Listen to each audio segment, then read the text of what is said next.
बहुत समय पहले सम्मन का एक गरीब परिवार रहा करता था। सम्मन की पत्नी का नाम नेकी था। उनका एक सेऊ नाम का बड़ा ही प्यारा पुत्र भी था। वे सभी बहुत गरीब थे।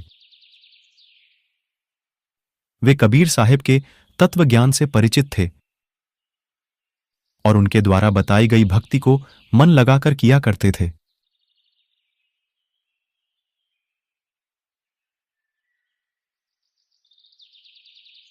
सम्मन तथा उनकी पत्नी नेकी चूड़ियां बेचने का काम किया करते थे।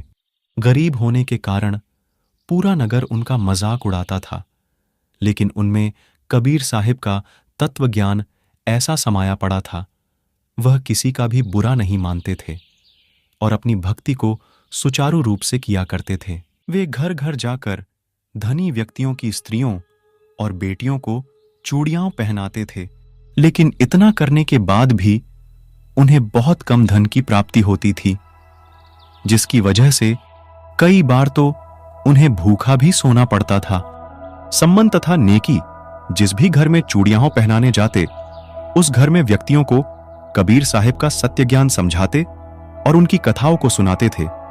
वे व्यक्तियों को बताते कि कबीर साहिब की शरण में बड़े बड़े राजा महाराजा आए हुए हैं, जिनमें दिल्ली के बादशाह सिकंदर लोधी, काशी नरेश, वीरदेव सिंह बघेल जैसे राजा शामिल हैं। लेकिन उस गांव में कोई भी गुरुओं पर विश्वास नहीं करते थे।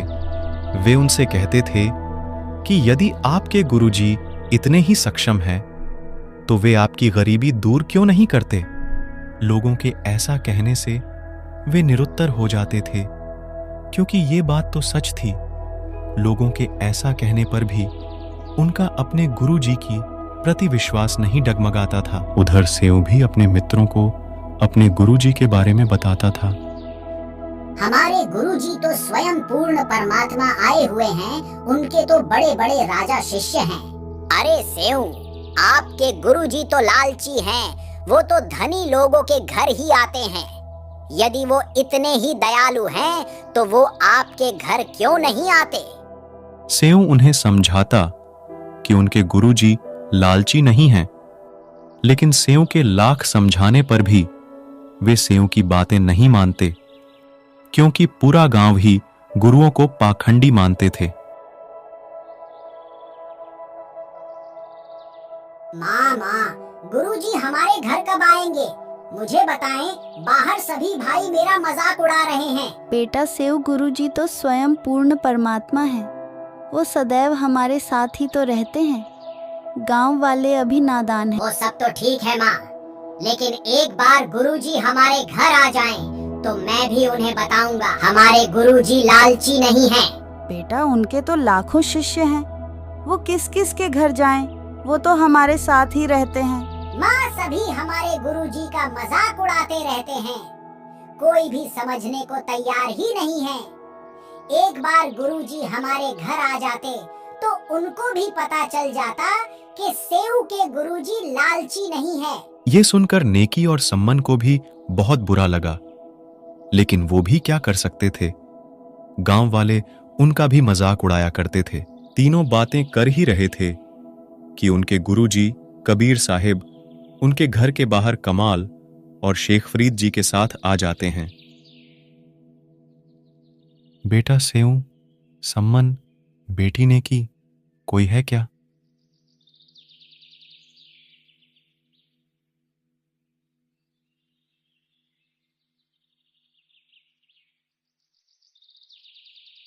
अरे अरे, देखना तो, लगता है गुरुजी आए हैं। लगता है हम सभी गुरुजी की बातें कर रहे हैं, इसीलिए हमें भ्रम हुआ है। वो हमें यहाँ इन गरीबों को थोड़ी जानते होंगे।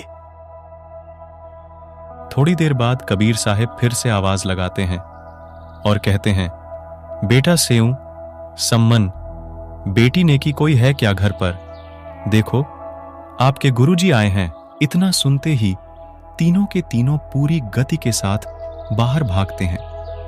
वो सभी अचंभे में थे। बाहर देखा तो सच में कबीर साहिब दो संतों के साथ खड़े थे। उनको विश्वास नहीं हो रहा था।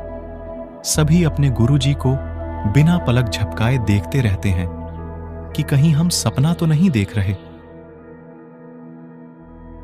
भक्तों, कोई अब गुरुजी को अंदर आने को भी कहेगा क्या, या फिर यूं ही देखते रहेंगे? बच्चों, आज हम आपके घर ही रुकेंगे और सत्संग करेंगे। बेटा सम्मन, चलो अंदर चलते हैं। ये सुनकर तीनों बहुत खुश हो जाते हैं। वे कबीर साहिब को अंदर लाते हैं और एक बिछौना बिछा देते हैं। उन्होंने कबीर साहिब जी से खूब ज्ञान सुना।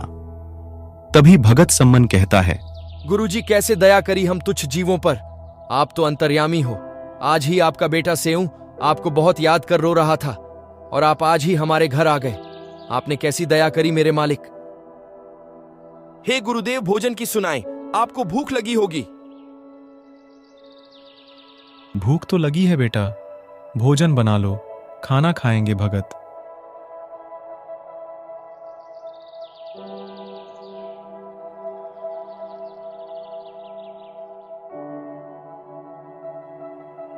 सम्मन नेकी के पास गया और कहा, भोजन बना लो, गुरुजी को भूख लगी है। भगत जी, खाना कैसे बनाए? घर में तो आधा सेर आटा भी नहीं है। लाओ अपनी चुनरी को दो, मैं इसे गिरवी रख के आटा लेकर आता हूँ। मैंने पहले ही इसे बेचकर देख लिया, लेकिन ये पुरानी और फटी हुई है। कोई भी इसे लेने को तैयार नहीं है जी। मैं कितना नीच हूँ। आज ही गुरुजी मेरे घर आए हैं और मैं उन्हें भोजन भी नहीं करा सकता। ऐसा करते हैं, रात को चोरी करके आटा ले आएंगे। कोई भी आटा उधार भी नहीं दे रहा है। माँ, आप ये क्या कह रहे हो? चोरी करने से अच्छा तो हम भूखे ही रह लेंगे। बेटा, हम तो भूखे ही रहेंगे। हम गुरुजी को भोजन कराने के लिए चोरी करेंगे। हमें इस नगर को भी तो बचाना है, वरना सभी को एक साधु के भूखे जाने देने का पाप लग जाएगा। और वैसे भी धनवान के घर से की गई चोरी को यादि दान कर दे तो उसका पाप नहीं लगता बेटा। सम्मन कबीर साहिब के पास जाता है। गुरुजी, एक समय का ही भोजन है, माफी चाहते हैं। हम आपको सुबह भोजन करा देंगे। ठीक है बेटा, वैसे भी अभी भूख खत्म सी हो गई है और रात्रि भी हो चुकी है। सो जाते हैं। कबीर साहिब सो जाते हैं। वही सम्मन नेकी और सेऊ रात भर जागे रहते हैं। सेऊ और सम्मन रात को नगर में चोरी करने के लिए निकल जाते हैं। दोनों एक सेठ की दुकान के पास पहुंच जाते हैं। दोनों मिलकर उस कच्ची बनी हुई दीवार को तोड़कर उसमें एक खड्डा कर देते हैं ताकि वे वहां से दुकान के अंदर जा सके। बेटा सेऊ, मैं अंदर जाता हूँ। यदि कोई बाहर आए तो आप मुझे बता देना। नहीं पिताजी, अंदर मैं जाता हूँ, आप बाहर खड़े रहना। नहीं नहीं, मेरे बच्चे, यदि आपको कुछ हो गया तो मेरा क्या होगा? आप बाहर रहे बेटा। पिताजी, मैं छोटा हूँ। यदि मुझे किसी ने पकड़ लिया तो बालक समझकर छोड़ देंगे, लेकिन यदि आपको पकड़ा तो राजा से कहकर कड़ी सजा दिला देंगे। इसीलिए मुझे अंदर जाने दे। सेऊ सेठ की दुकान में घुस जाता है और अंदाजे से 3 शेर आटा अपनी पोटली में डालकर वहां से जाने लगता है। दुर्भाग्य से बेचारे सेऊ का पैर सेठ की ताकड़ी पर लग जाता है, जिसकी आवाज से सेठ जग उठता है। सेऊ कैसे कैसे करके पोटली को बाहर फेंक देता है। पिताजी, मुझे सेठ ने पकड़ लिया है। आप मेरी चिंता ना करें, ये पोटली को घर ले जाए। इसमें एक समय के भोजन तक का आटा है। अरे अरे, तुम तो सम्मन के लड़के हो। तुम चोरी कब से करने लगे? तुम तो भगत व्यक्ति थे। सेठ जी, हम चोर बिल्कुल भी नहीं हैं। वो क्या है ना, आज हमारे घर आटा खत्म हो गया है और मेरे गुरुजी हमारे घर आए हुए हैं। उन्हें भोजन कराने के लिए घर में आटा नहीं था। कोई भी उधार आटा देने को तैयार नहीं था। इसीलिए मुझे चोरी करनी मैं भी पड़ी। तो कहूँ, तुम तो चोरी नहीं करते थे। वो तुम्हारा गुरु तुमसे चोरी करवाते हैं। सुबह होते ही उसे राजा से कहकर सजा दिलवाऊंगा। आप हमारे बच्चे सेव को कहाँ छोड़कर आ गए? वो कहाँ है बताइए। सेऊ को आटा चोरी करते समय सेठ ने पकड़ लिया है। वो वहां से भाग पाने में असमर्थ रहा। उसने ये आटा मुंह तक पहुंचा दिया। जाओ जाके जैसे तैसे बच्चे का सर काट कर ले आओ। अरे आप पागल हो गई हो क्या? ये क्या कह रही हो तुम? मेरे सेऊ का सर काटने को कह रही हो? गुरुजी की इज्जत को बचाने का यही एकमात्र रास्ता है। अगर हम ऐसा नहीं करेंगे तो सुबह सेठ गुरुजी को राजा के पास ले जाकर सजा दिलवा देगा।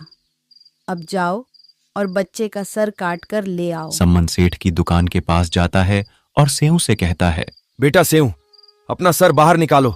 मुझे आपसे एक बात करनी है बेटा। सेठ जी, मेरे पिताजी मुझसे बात करने को कह रहे हैं। मेरे हाथों की रस्सी को थोड़ा ढीला कर दो, फिर क्या पता सुबह राजा मुझे क्या सजा दे। फिर क्या पता मैं रहूं या ना रहूं। सेठ सेऊ की रस्सी को सर बाहर निकलने जितना ढीला कर देता है। पिताजी, यदि गुरुजी को बचाना है तो आप मेरी गर्दन को काट दीजिए। बेटा मैं ये कैसे करूं? मेरे हाथ आगे को नहीं बढ़ पा रहे हैं। तो एक ही तो पुत्र है मेरा। पिताजी, यदि आपने मेरी गर्दन नहीं काटी तो मैं आपका बेटा और आप मेरे पिता नहीं। इतना सुनते ही सम्मन ने उस तेज धार हथियार से सेऊ की सर और धड़ एक ही झटके में अलग अलग कर दिए। उधर सेठ ये देखता है तो सोचता है कि यह तो बहुत बुरा हुआ। अब इनके गुरुजी की जगह राजा मुझे फांसी पर लटका देगा। सेठ सेऊ के धड़ को रात को ही चुपके से किसी पुराने पखवाड़े में फेंक देता है।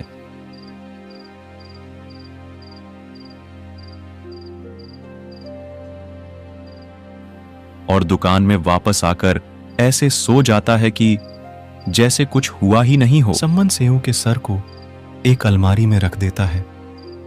तभी नेकी कहती है, अब जाइए। सेठ ने जहाँ कहीं भी मेरे बच्चे के धड़ को फेंका है वहां से ढूंढकर उसे घर ले आओ। गुरुजी के जाने के बाद उसका अंतिम संस्कार कर देंगे।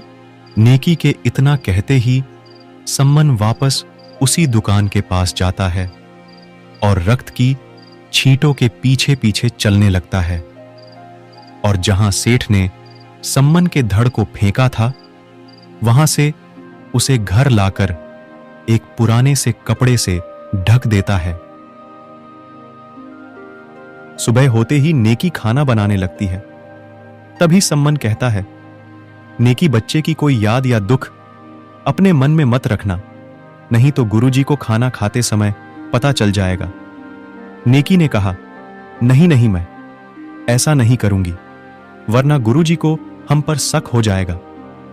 मुझे सब पता है, मैं ऐसा नहीं करूंगी। नेकी और सम्मन कबीर साहिब के पास जाते हैं। दोनों भक्तों और कबीर साहिब से भोजन करने को कहते हैं। तभी कबीर साहिब उनसे कहते हैं कि 3 पात्रों में भोजन और कर लो, 3 आप और 3 हम साथ ही भोजन करेंगे। वो कहते हैं कि गुरुजी पहले आप कर लो, हम बाद में भोजन कर लेंगे। बेटा, आप भी तो कल से भूखे हो, 3 पात्रों में भोजन और करे साथ में भोजन करेंगे। नेकी और सम्मन 2 पात्रों में भोजन कर लेते हैं। तभी कबीर साहिब कहते हैं, बेटा बेटा, एक में और कर लो। तभी वो एक पात्र और बढ़ा देते हैं और मन ही मन सोचने लगते हैं कि गुरुजी यदि सेऊ के बारे में पूछेंगे तो कह देंगी कि सेऊ तो बाहर खेलने गया हुआ है। वो ऐसा सोच ही रहे थे कि तभी कबीर साहिब कहते हैं, आओ सेऊ जीम लो, ये प्रसाद प्रेम बेटा सर कटा करे चोरों के, साधुओं के नितक्षेन। कबीर साहिब के इतना बोलते ही उस कपड़े में हलचल होती है और सेऊ वापस उठ खड़ा होता है और कबीर साहिब के पास जाता है। सेऊ के माता पिता देखते हैं कि सेऊ के गर्दन पर कटने का निशान तक नहीं है। सभी अपने गुरुजी कबीर साहिब को दंडवत प्रणाम करते हैं।